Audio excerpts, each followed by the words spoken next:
Hi, welcome to the Community Impact Chronicles. Tonight we're going to be discussing with Alyson Parham, the CEO of the Partec Consulting Group, her views on what's happening with nonprofits in 2024 and what her organization is doing to help nonprofits achieve their dreams. So I'm going to bring Alyson in and we'll get this conversation started.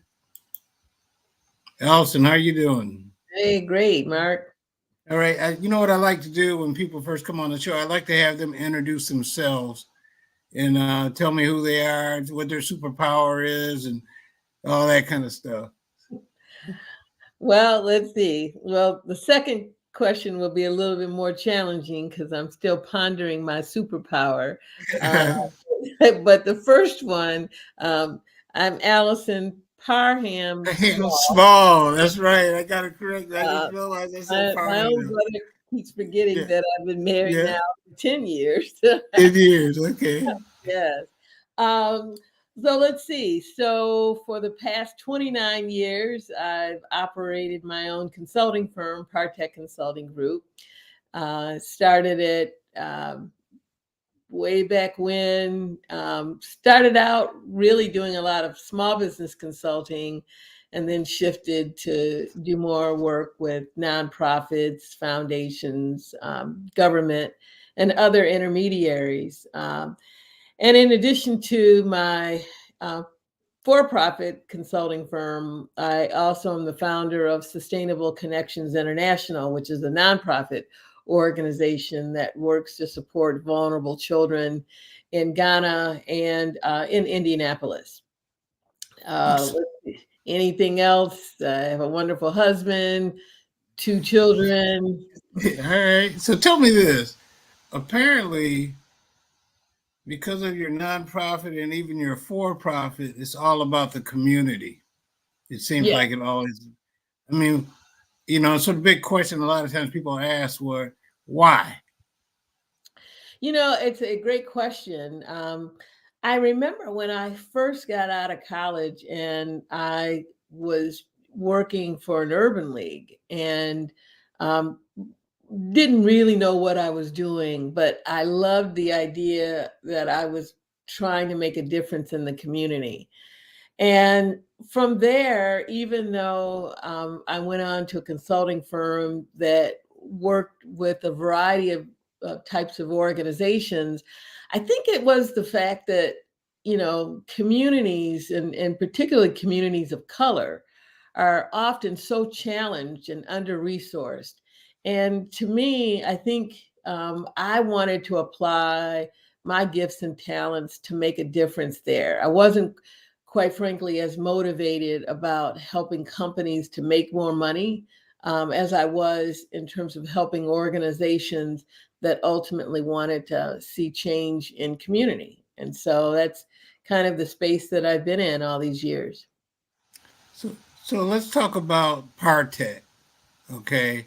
And how long has that organization been around and what's its purpose? Or, you know, I guess when people write their vision, what's your vision and mission, you know, for Partec?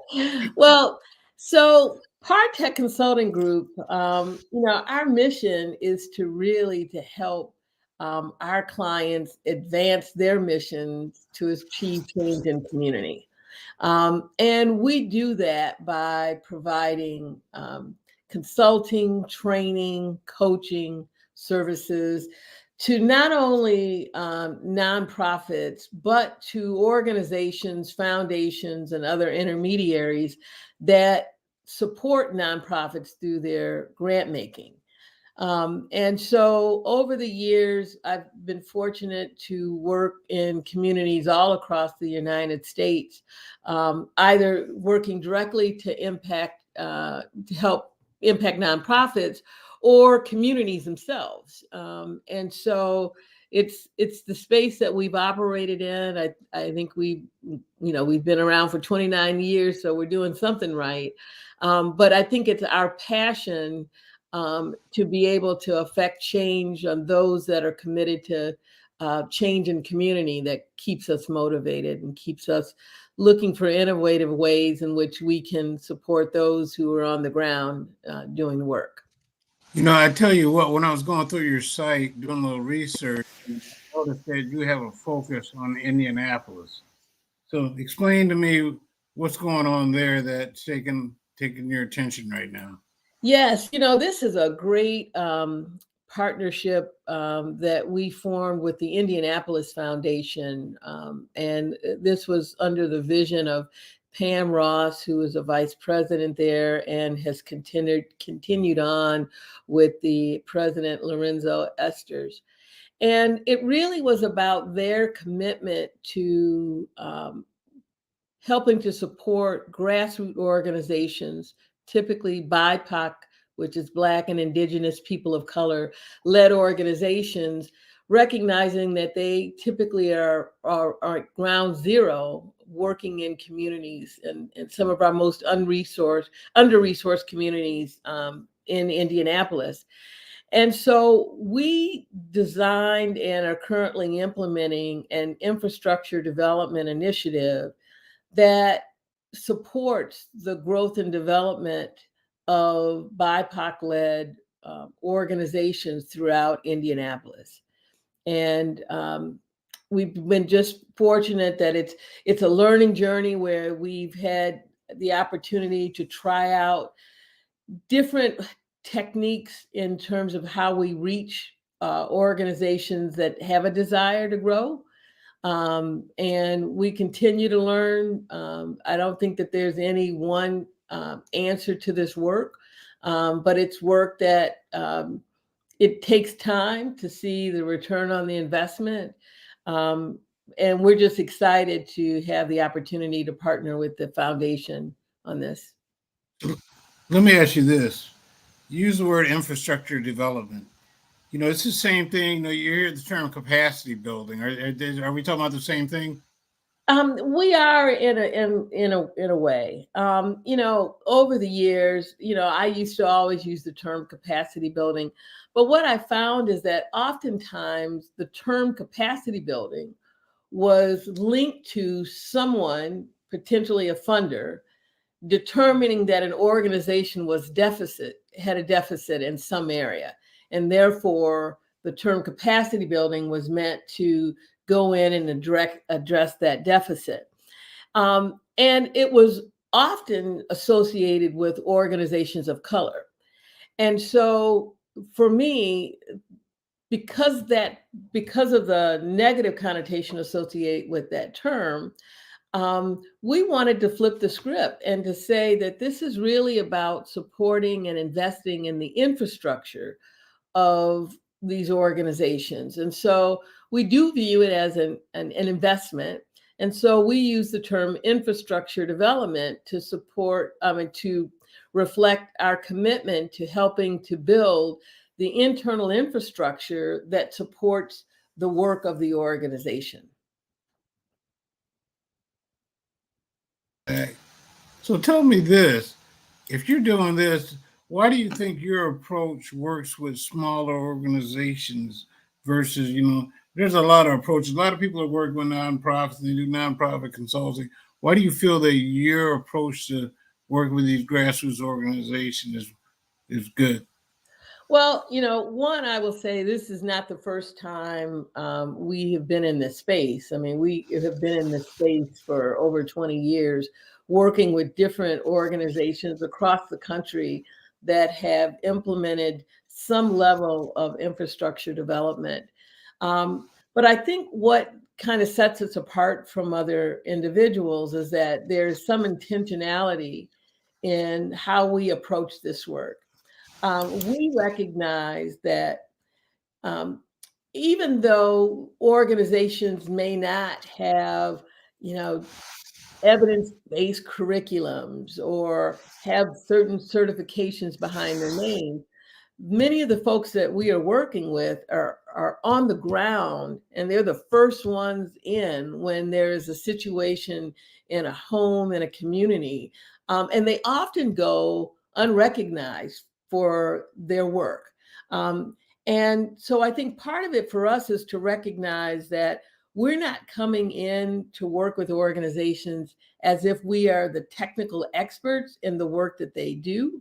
Um, our expertise is supporting the work, the mission of the organization, and helping to strengthen the infrastructure so that if the organization desires to scale, they can do so. And the way we do that is intentionality among relative to the team. And so what you will find is that most of the consultants on our team are people who have been either former executive directors of nonprofits, foundations, have been in the consulting space from anywhere from 15 to 40 years. And so they're not learning how to do some of this work, they're sharing how to do this work. And so they're eager to depart their knowledge, mix it up with the leaders of these organizations to figure out what works best for that leader. So there's never a standard approach. And we believe that you have to lead with trust. And so we try to make sure that there is a trusting environment between the organizations and the consultants. But we are always in a learning mode. So no matter what we're doing, we give, but at the same time, we're going to learn from the organization, help refine what it is that we do for the next organization. Let's talk about this term. You keep saying we. Let's talk about your compadres, the people that you're working with. Why are they capable of doing this work? Well, again, I think it's because they've been on the ground doing this work in different cities. They're all over. We have some right here in Indianapolis, but we have some out of Chicago, out of Atlanta. But the commonality are all of the team members are people who are passionate about helping to move the needle relative to grassroots organizations. And so they give it their all. That this is not simply about money. It is really about the commitment to see change in communities by way of lifting up the organizations we work with. Outstanding, outstanding. So tell me this, what do you see on the horizon for some of these smaller organizations over the next year or so? Well, after the combination of COVID and George Floyd, and let's start with George Floyd. After George Floyd, you saw a number of foundations and corporations, everyone kind of reassess their commitment to community and launched a variety of initiatives all over the country, all types of funds to help nonprofits, to help for-profits. Fortunately, in the case of Indianapolis, Indianapolis is very blessed to have a number of funders who understand and are very, very committed to the work. But at the same time, then you had COVID. And so then now all of a sudden you have people who are sheltering in place, and many of the nonprofits that they had turned to for help had closed their doors. But yet these grassroots organizations stepped up to the challenge. And in many instances, they were going door to door, doing what they had to do to make sure people in their communities received the medical care, the food, whatever else they needed. But here we are in 2024, and part of this is while we have been blessed to have significant resources, and this is across the country, some suggest that there will be a slowing down of funds to support the work of nonprofits. You're seeing changes in terms of giving. And so it will become more challenging for smaller nonprofits, but it also is an opportunity for smaller nonprofits at the same time.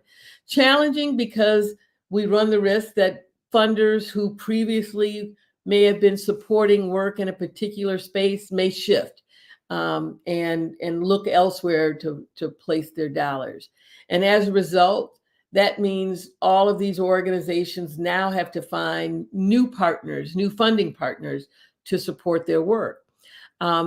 For smaller nonprofits, it will mean not being overly reliant upon grant funding, but beginning to look at how they diversify their funding from individual donors.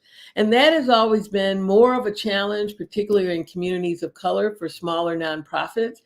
Oftentimes, they just didn't have the mechanism in place to go out and to tell their story.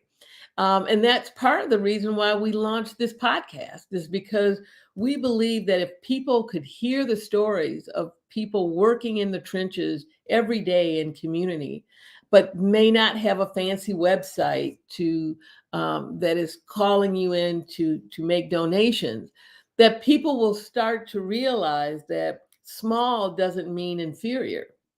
Small could suggest flexible, adaptable to the needs of community.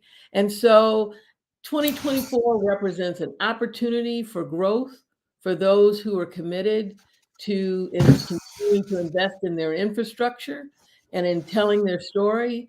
But at the same time, there is the likelihood that some funding sources that had traditionally made themselves available will shift. So our goal is to make sure organizations remain flexible, nimble, and are responsive to the opportunities that may surface in their respective communities. Well, since you dropped the bomb already, I'm going to bring it up. So let's talk about this podcast that you're going to be dropping, the purpose of it, why are we doing it, and what do we hope to accomplish with it? Because to me, a lot of times people who have podcasts, they don't really have a mission. They don't, So what's your mission with this podcast? Well, this is really, again, one of the things that we are finding just in Indianapolis alone, but I've seen this in other communities that I'm working in or have worked in, that oftentimes smaller organizations, no one really knows their full story. Now, there are a few that maybe the media will latch on to and will lift those up. But for the most part, there are organizations that just never, ever get their moment in the spotlight. And so we decided that one of the things that we could do is to create a podcast that amplifies the voice of these organizations that are working on the ground. One, as a learning opportunity for people who are either contemplating starting something similar.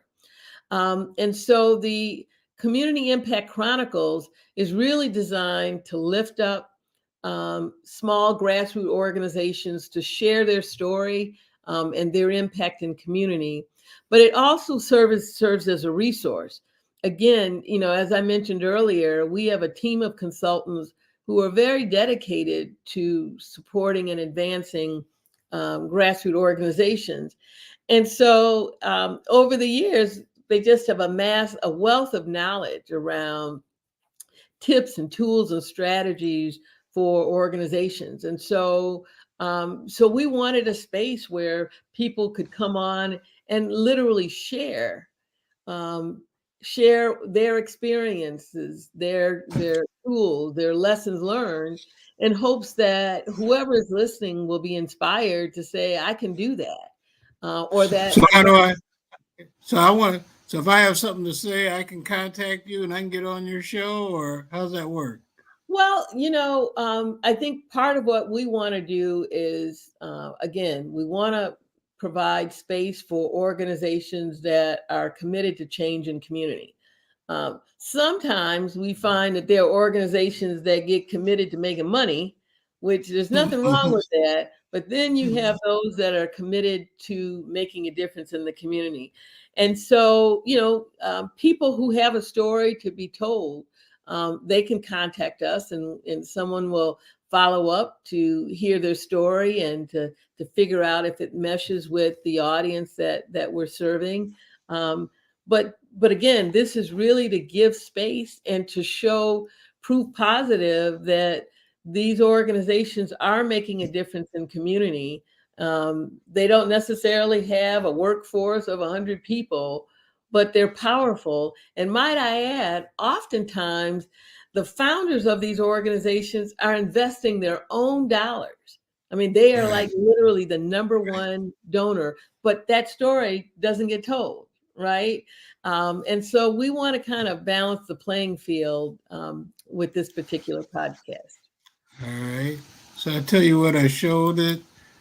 How often are you going to do it starting out? So our goal is to launch with once a month. I think today is a shorter segment because we just wanted to kind of let folks know what's coming. But it'll be the first Tuesday of every month. We've got some exciting folks lined up already to go. And the diversity of the topics and the work that folks are doing, it's not limited to Indianapolis. They're from all over. And what we want to do is create community online through this podcast. Wow. So I tell you what, I'm trying to go to your, so where are they going to be able to see this at? So it will be available on YouTube. You can go to our website, Community Impact Chronicles. You can go to Partec Consulting Group. There's a link that will take you to Community Impact Chronicles. I'm sure I'm not the one, but I'm sure that it'll show up in our LinkedIn feed and Spotify and all of the common places that podcasts will show up. Yeah, so and this is the YouTube page I'm showing now. Oh, okay. So like, okay. right, yeah. So right now, this is it. So they'll be able to go watch it on YouTube. So I tell you what, we're also open to folks that have resources, folks that have tools and expertise that they want to share with leaders of nonprofits. So it's not just nonprofits, but if you have something to offer that could be a learning opportunity for folks that are listening, we welcome that as well. So I tell you what we're going to do. We're going to start wrapping up here. So I'm going to put on a little music here, and I want you to drop a couple pearls of wisdom, to the people before we about getting ready for 2024. 2024. Well, one of the things I would say is, if you think small, you'll stay small. Think big, shoot for it. You can make it. And believe in community. And community doesn't have to be just your geographic area. But reach out. And I think the last thing I would say is be open to learn. We are always in different spaces of learning. And there's always new information to take on. No one person has all of the answers. But I think working together, we can make a difference in our communities. So I'm going to play your video one more time and we'll end the show. Thanks for all your answers to all the great questions. And so I'm going to play your promo for your show. And everyone, you'll be getting invites to be on the show and to listen to the show. But you can go to YouTube, the Community Impact Chronicles, or just go to partecgroup.com.